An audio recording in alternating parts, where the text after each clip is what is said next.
Lifestyle disease যেমন sugar, pressure, cholesterol, thyroid, এই রোগে তো মানুষ ভোগে। তাছাড়া একটা খুব কঠিন সমস্যার মধ্যে দিয়ে মানুষ যাচ্ছে ইদানিং, যেটা হচ্ছে হাঁটুর ব্যথা আর কোমরের ব্যথা। আমি আজকে কোমরের ব্যথার জন্য একটাই আসন দুরকম ভাবে দেখাবো, একটাই আসন।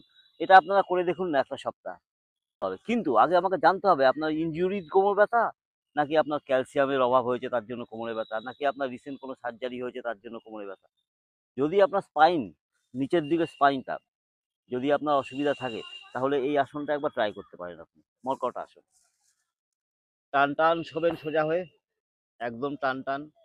দুটো পা ভাঁজ করবেন, দুটো পায়ের হাঁটু এবং হিল একদম জোড়া লেগে যাবে। আর যতটা সম্ভব হিপের কাছে রাখবেন, এইটুকু গ্যাপ রাখবেন। হাত দুটোকে সোজা করে দেবেন দুদিকে। বাঁ দিকে পা দুটো ফেলবেন, জোড়া পা আস্তে আস্তে ফেলবেন আর আস্তে আস্তে ডান দিকে তাকাবেন।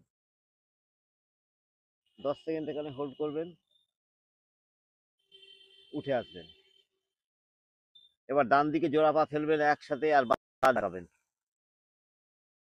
পুরোপুরি মাটিতে টাচ করতে হবে পা, চেষ্টা করবেন। যদি না হয় তাহলে যোগা ব্রিক্স এখানে লাগিয়ে দেবেন বা বালিশ লাগিয়ে দেবেন। আস্তে আস্তে অভ্যেস করলে দেখবেন ঠিক পাচ্ছেন। এটা 3 থেকে 5 বার করার পর পা দুটোকে খুলে দেবেন হিপ ডিস্টেন্সে। হাত দুটো দুদিকেই থাকবে। আপনি বাঁ পাটা বাঁ দিকে ফেলবেন, তখন মাথা উপরের দিকেই থাকবে। এবার ডান পায়ের হাঁটুটা আপনার বাঁ পায়ের গোড়ালিতে যখন ফেলবেন, ঠিক টাচ করতে হবে। ততক্ষণ আপনি ডান দিকে তাকাবেন। এই 10 সেকেন্ড হোল্ড করবেন, উঠে আসবেন।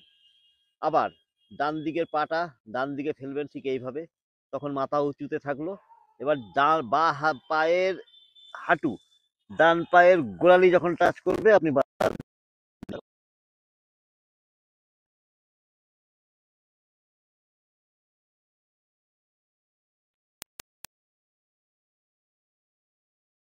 আপনি কোমরের জন্য করুন।